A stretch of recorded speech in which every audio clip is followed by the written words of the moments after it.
Good morning. Good morning. Good morning. I am back.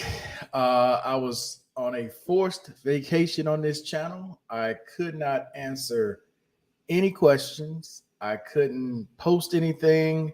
I couldn't do anything because YouTube suspended me for 1 week due to the fact that I had played that Harlem Night clip on the channel for like 3 minutes. And that caused the whole entire video to go down. So I'm actually in the process of loading that video right now. I got to go through it and edit out a bunch of stuff. And it's going to be in incremental clips that I'm going to put it on this channel, as well as some videos that I did on my other channel that were intended for this channel. Before I go any further, though, I do want to give a shout out to a few people, man. Some people who always got my back no matter what. I made a video a couple days ago. What was that? Thursday night. I was on Bobby D's channel, and someone came on. I'm not going to be calling names and all that kind of stuff, but someone came on Bobby D's channel upset that I supposedly said something, and I allowed that to bother me for a minute until I got reminded by other people that whenever someone has something to hide, they're going to try to distract you and put you in a space to make you defend yourself instead of having them defend their own thing that they're doing. So I want to give a shout out to my man, Mike, Love and Freedom, Barry, Howard, Mr. Lawson, Mr. B. I don't make sure I don't forget anybody. Warrior, Steele, Mr. Wayne, especially Mr. Miles. Make sure I don't forget nobody, because these are people. Oh, and Mr. Collins. My apologies, Mr. Collins. These are people who always got my back. These are people who reach out to me, who talk to me, who counsel me, and be like, hey, man, don't stop doing what you're doing. You're not doing anything wrong. You're just explaining to people the ins and outs. And I allow someone who's really, into themselves,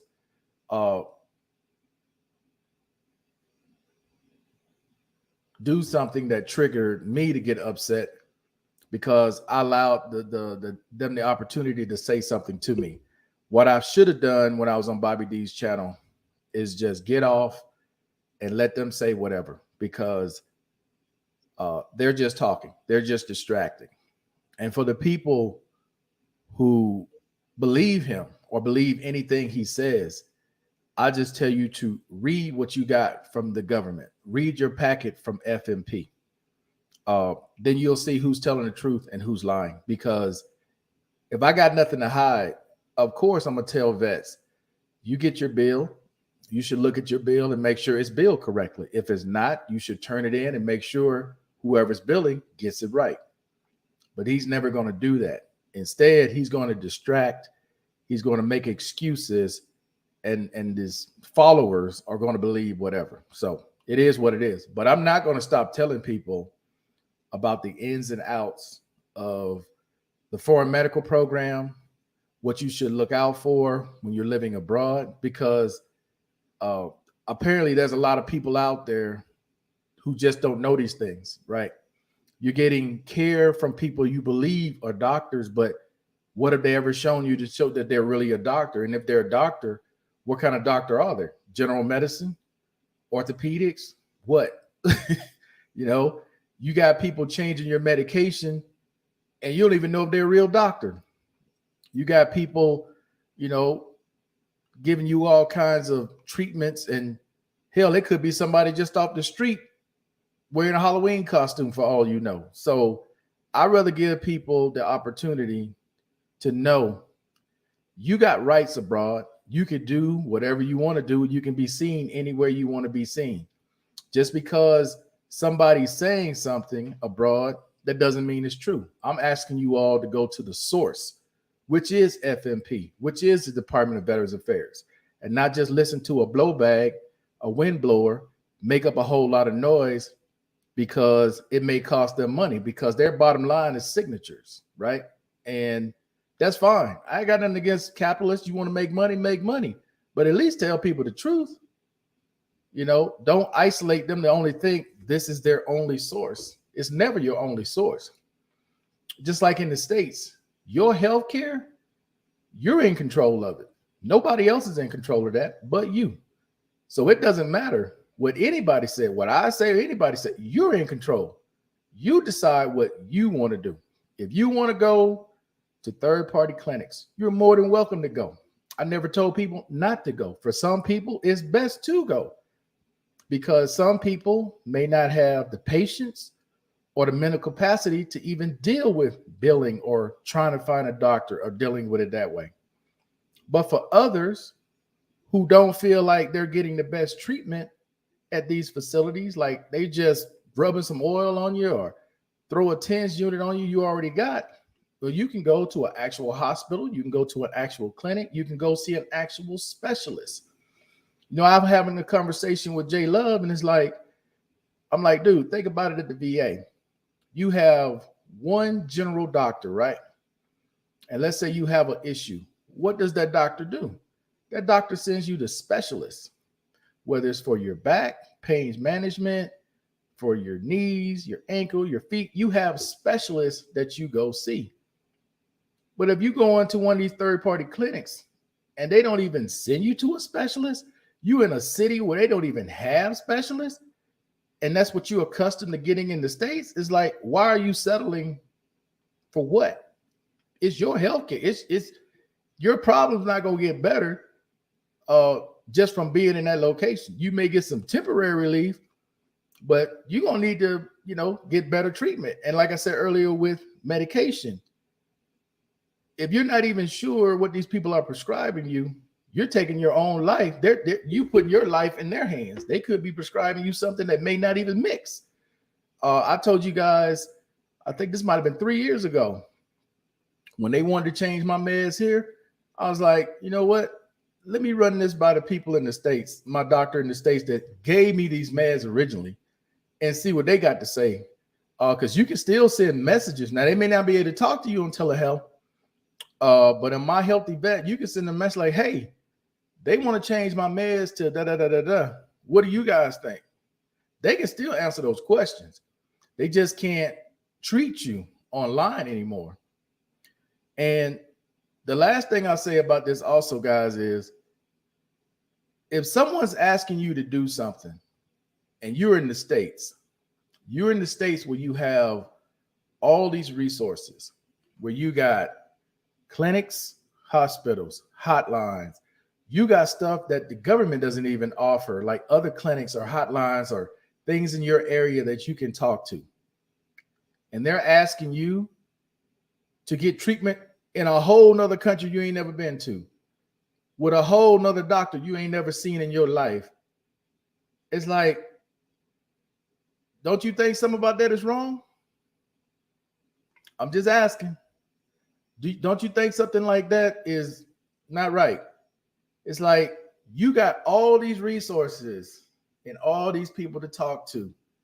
You're going to bypass that and go to a whole nother country to talk to a doctor you ain't never talked to. And if you're in a crisis, what are they going to do? How can they help? That whole thing, to me, when I first heard that, I was like, that don't even make sense. It doesn't.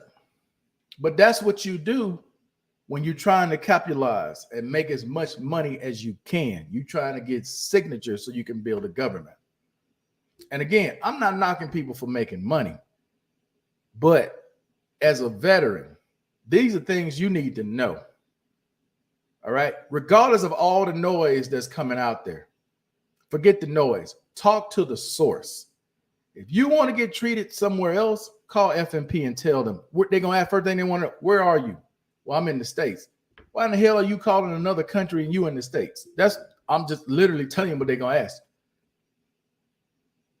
This is how you know something's not right. Right? This is how you know. And my thing is, dude, you should at least have information. Like, read your packet that comes from the Foreign Medical Program. Read your packet. It does not stipulate you can only be seen at these certain places. It does not say that. It says the veteran has a choice.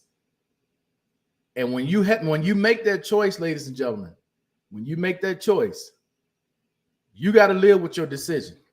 If you have surgery abroad and they screw it up, this is why these companies want to go abroad. They don't want to exist in the States, because the same thing you can do in the States. The same thing in the States. These third-party services are in the States, but there's a huge difference, okay? Because their standard is up here, and while a lot of these other countries, they only need to meet the bare minimum down here. When it comes to lawsuits, you already know in the States, they got to answer for a lot. Where here, they got a little money, they can skirt things underneath. So I would just say, don't play when it comes to your healthcare. It's your life that you're playing with. Over what? A little bit of pleasure? Hey, that's up to you guys, right? All I'm trying to do is for the people who are not just interested in seeing prostitutes and drugs, you're going abroad to seriously live abroad. These are things you need to know. You're just going abroad to play, have at it, Hoss. But if you're going abroad to live, that type of situation is going to be temporary. Because when you look around where you are and there's an emergency, you in a little ass town where there ain't really a real hospital or specialist or anything, it's like, okay, you're going to wake up one morning like, what the hell am I doing? I need to go to a major city and get stuff done instead of playing around here where there ain't nothing really for me to help me. Because in time of emergency, guys, you also got to remember, in times of emergency, they're going to take you to the closest place. And if you in some little rinky-dink small town, they ain't got a lot of services, they ain't got a whole lot going on, and you ain't got the money to pay for a helicopter to take you from one spot to another spot, if they even offer a helicopter, if they trying to move you from this little area you in to a bigger city, you got to take all those things in consideration. You know, that's one of the things that I'm looking at right now as I'm trying to decide if I still want to live in the city of Medellin or if I want to move to one of the cities on the outskirts. I'm looking at the medical situation, right? Okay, if something were to happen, how am I going to get to a major hospital? Because right now where I am, I got a hospital less than 5 minutes away from me. Literally down the street. That was part of the reason why I picked where I am. You know, instead of always hearing the noise about, well, why you want to live in Poblado? Because that's one of the best hospitals in Poblado right here. That's why. Or instead of living in Estadio, where'd you close the hospital? They couldn't tell you. See, most people fixate on price. Most people fixate on what they hear from other people. You got to make the best choice for you. If in time of need of a medical situation, I know the reputation of the hospital where I'm staying at. It's one of the best. But if I ask someone else in a different part of town because they moved there because it was cheaper, well, what hospital would they take you to if there's an emergency? Guarantee you they couldn't tell me. They wouldn't have an answer. Because I try to put things out, man, to put it in perspective for people to understand. Could I buy a house here? Absolutely. I could wake up tomorrow, go see one of these fake realtors here and purchase property anywhere, literally. Okay. But it's like, do I want property just anywhere? Am I willing to settle for anything?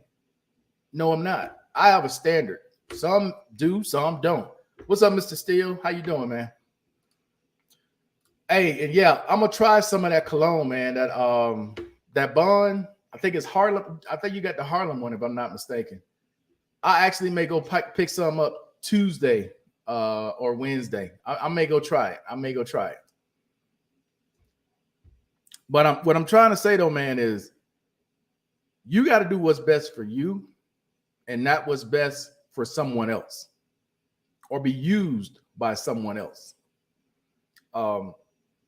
Like when it comes to property, or anything that you're doing in life. You need to be the one who's happy with what you got, not them. You're not trying to satisfy the public. You're trying to satisfy yourself.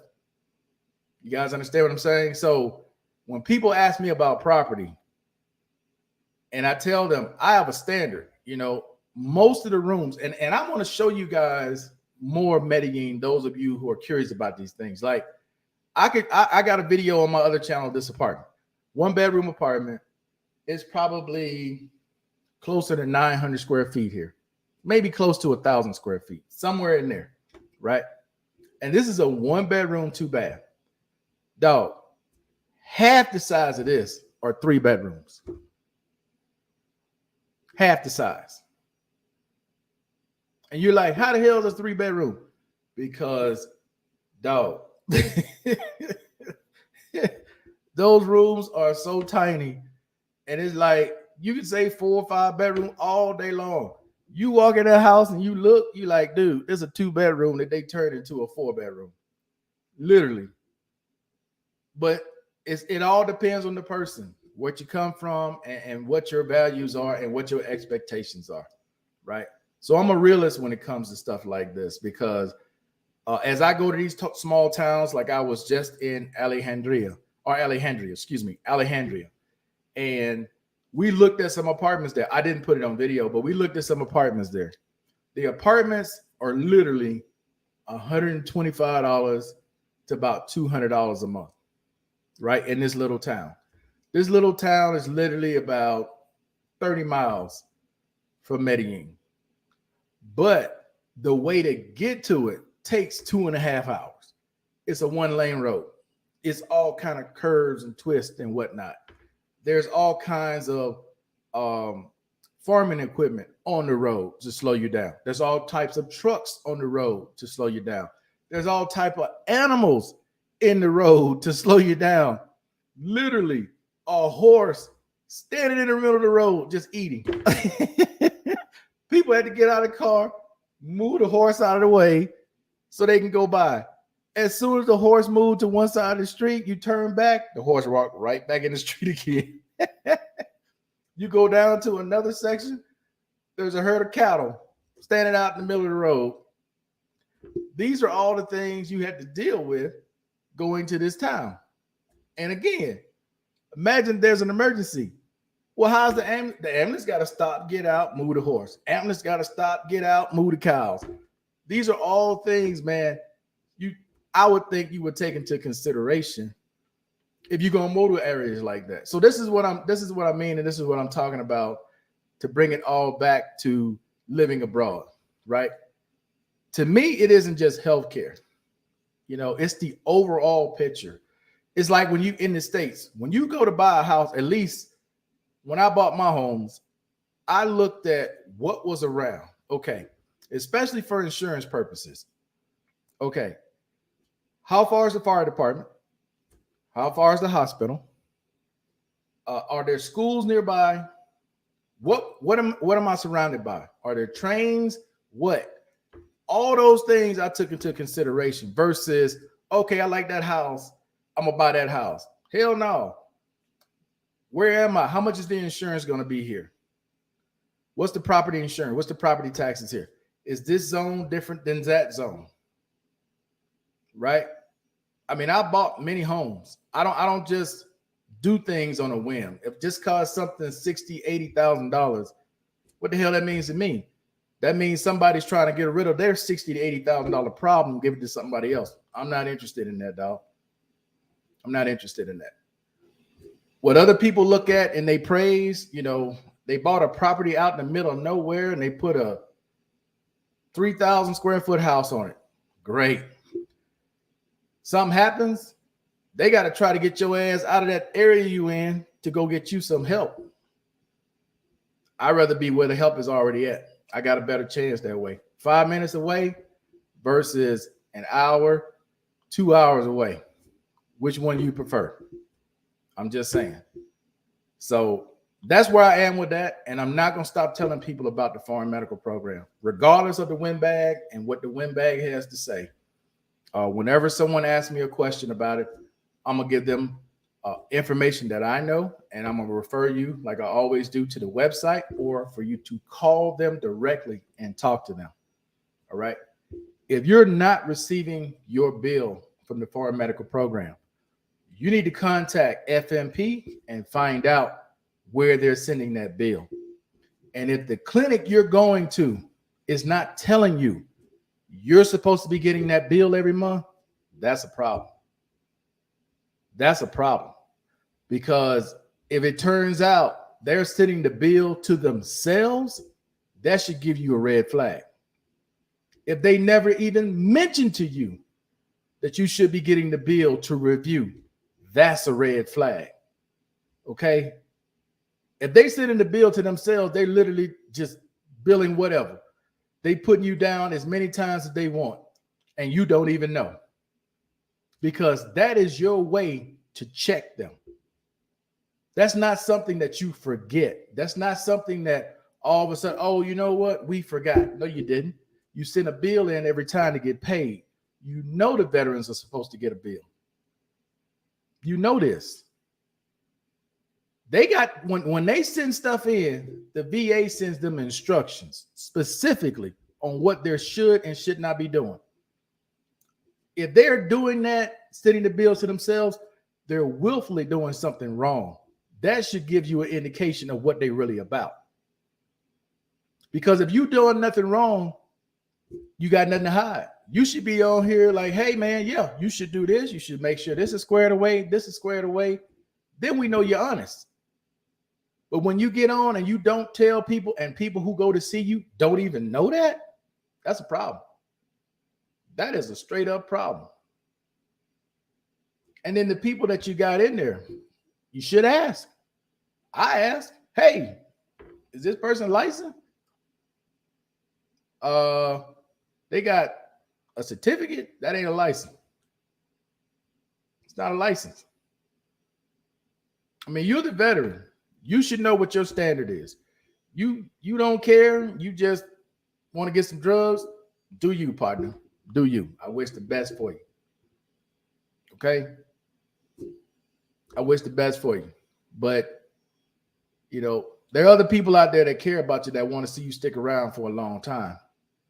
And I'm sure if they knew half the stuff that I'm talking about, and you're like, I'll worry about it when it happens, you may not get the chance to worry about it, depending on where you are in the world and what your situation is. Right? So I just wanted to put that out there, man. But I apologize that there's no Saturday roll call. Again, I couldn't do anything on this channel up until about an hour and a half ago. I was cut off from this channel completely. Couldn't respond to comments, nothing.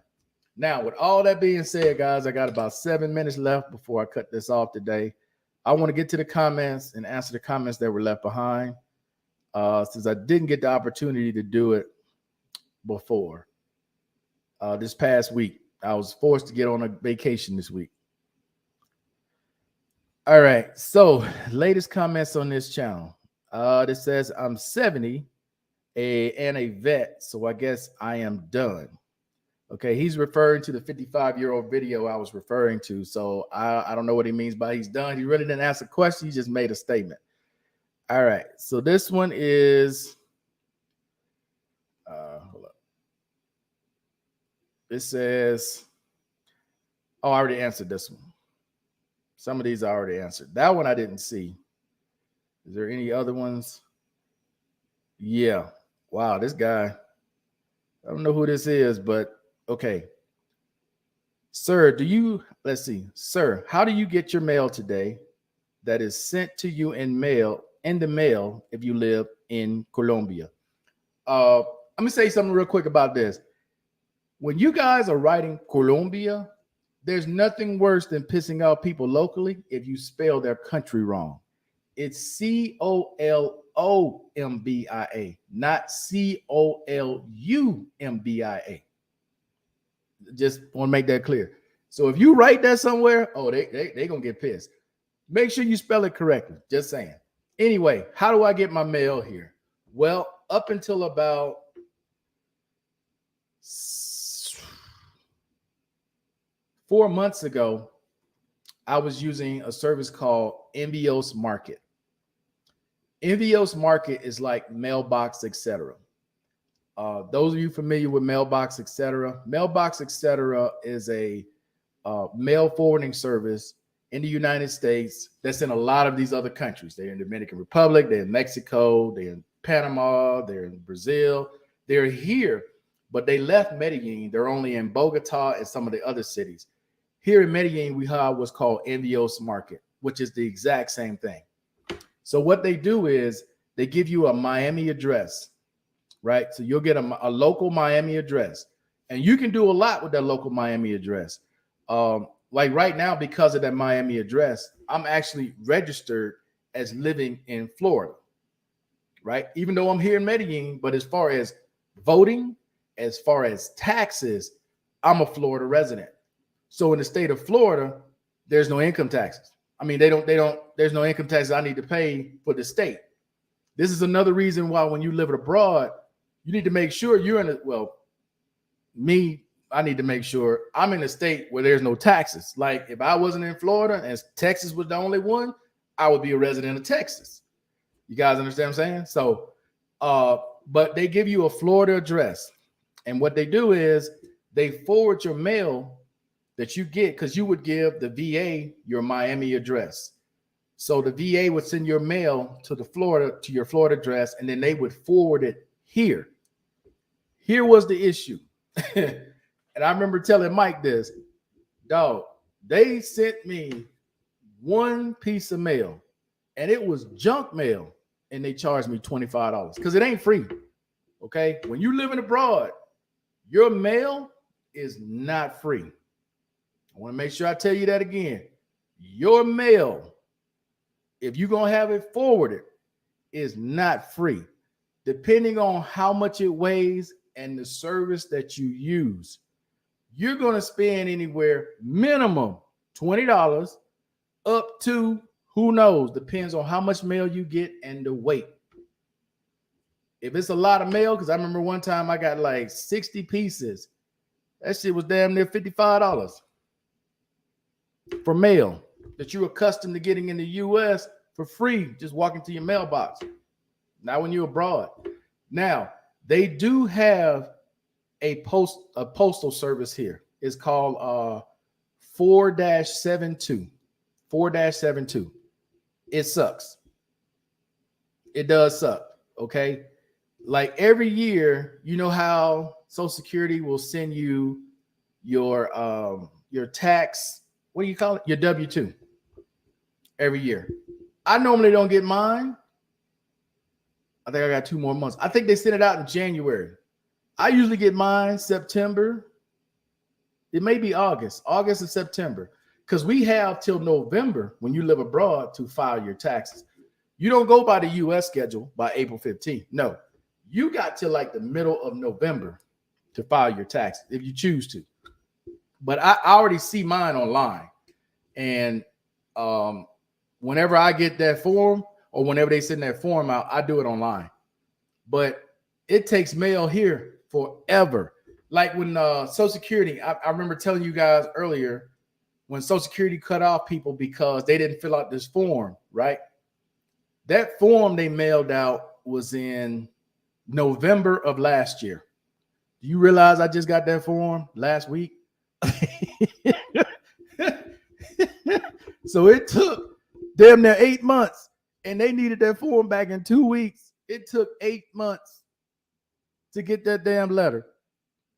So the service here works, but I wouldn't count on it like right now. It ain't happening.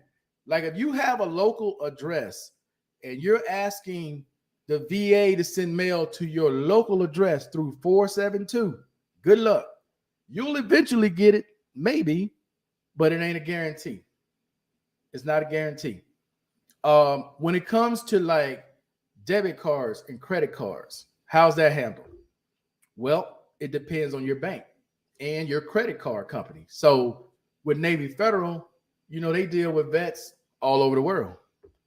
So they actually sent my new credit cards, what was it? FedEx.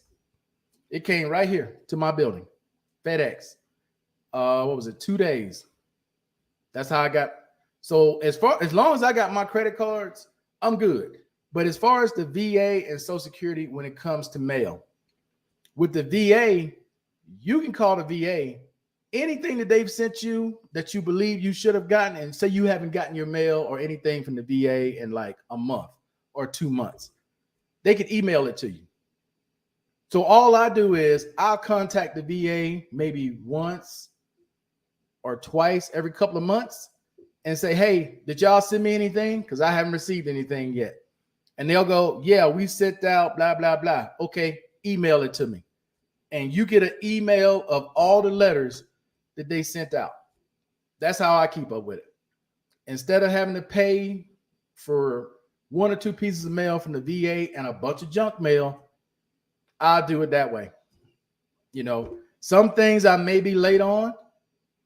I'd rather be late than pay a bunch of money out for some junk mail I'm never going to use. I'm just throwing money away. There is no easy solution for the mail here. You either going to pay for it, or you're going to wait months, or you do what I just told you. Contact them afterwards and have them send you the email, and you can read through it that way. But with the VA, there's really not that much important mail you need to get. I mean, other than they may want you to do a yearly checkup, because unless you got claims in, what the hell are they sending you? Just regular follow-up stuff. Like when you get your increase, they'll send you a letter letting you know you got an increase. Unless you like doing a clothing allowance as well. Where now the clothing allowance thing is a little tricky because every couple of years you're supposed to get in and get it inspected. That's another reason why next year I'm gonna just start going back to the States, because you know you having to fight that battle of proving it, going back and forth, that type of thing, and it's like I'm not trying to deal with all that. So it's a little different when you live abroad. Again, those are things you have to pick up on. And yes, you can still file for your clothing allowance. Living abroad, you can still get your clothing allowance. Whatever your last place that you sent it into, continue to send it in through them. That's what I do. I send it to Phoenix every year through My Healthy Vet. I fill out the application. I send it to Prosthetics in Phoenix. They process it. It goes to San Diego, California. I think Phoenix, Nevada, California. Yeah, they all get one, and it's processed that way. That's how I deal with mail. All right. Are there any other questions here? No, that was the only other one that I got. And he wrote it like 3 different times. Hopefully that helps you, because there is no easy solution for mail. And then all of my bills that come from F&P, they were coming from my mail service in Miami. So that's how I knew what I was getting every month, was through the mail service in Miami. So that's the best I can tell you, bro. Hopefully that helps you out. All right. All right. Other than that, man, everything else here has been going pretty well. No other issues. I will say, if you can get healthcare here, try to get healthcare here. Try to get the best healthcare that you can get here, because at least, you know, if you somewhere out and about, you paying top plan, they'll send a helicopter to come get you, right? Regardless of where you are. I was told that when I changed my plan. Hey, something goes on, we got to come get you. We're going to either send an ambulance. If they can't get there quick enough, we're going to send a helicopter. Cool. That's what I needed to hear. But just buying a basic plan, well, that's all you're going to get, basic service. And if you living abroad, there really ain't no excuse why you shouldn't have top plan. I mean, you can't afford what I pay. I think it's like $130. Something like $130, $135 for their top plan. You can't afford that every month. Yeah, that's a problem. That's a problem, dog. And one last thing, because I know some of you guys be hearing things. So the president, this will be the 2nd or 3rd time he was getting ready to declare a state of emergency here in this country. And the reason being is the economy here is getting bad. There's a lot of children who don't have food. Water in some areas is not drinkable. And there's a lot going on here. There's a lot going on here. Most people don't know it because they're in the major cities, you know, Bogota, here in Medellin, Cartagena. But in Antioquia, which is the state, when you go outside the major cities and cities that are close here and you're going out to some of the other areas, it's a much different lifestyle out there. Much different. People are still using horses. You know, they still got buggies. You know, that when we went, you know, to Alejandria, it was like going back in time in some of those areas. We went through this one city called Concepcion. Man, it's like a throwback. It's like I was in freaking what History Channel. I'm dead serious. Dude, people riding horses. You got buggies coming through. You like, did we go back in time? Because it literally looked like it. There ain't no ATM. All they got is the key code, the barcode for Bank Colombia. If you don't have Bank Colombia and you ain't got cash, you screwed.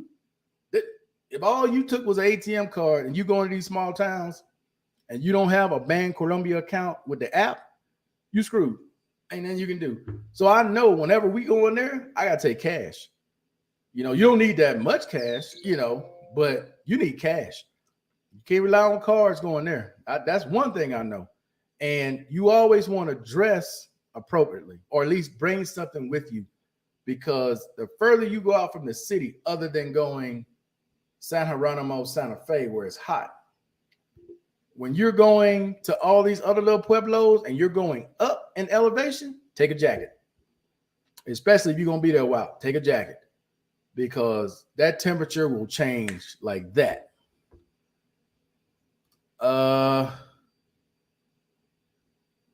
Does every vet go through reevaluations for ratings?